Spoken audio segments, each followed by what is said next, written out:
এই মাসে আমাদের সফিকুল শিরোমণি অলিকুল শিরোমণি আধ্যাত্মিক জগতের তাপস পৃথিবীটাকে আল্লাহ সুবহানাহু ওয়া তাআলার হুকুমে যাদের হৃদয়টাকে ইসলামের নূর দিয়া যিনি সাজিয়েছিলেন, অলিকুল শিরোমণি সুলতানুল আউলিয়া বলা হয়, যেটাকে বলা হয় সুলতানুল আউলিয়া।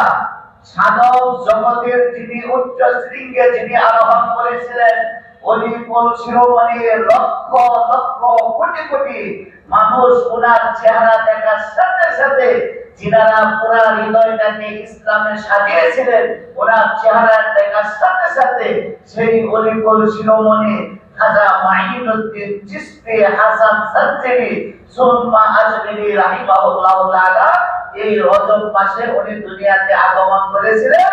এই রজব মাসে উনি দুনিয়াতে বিদায় নিয়েছিলেন। বলেন সুবহানাল্লাহ।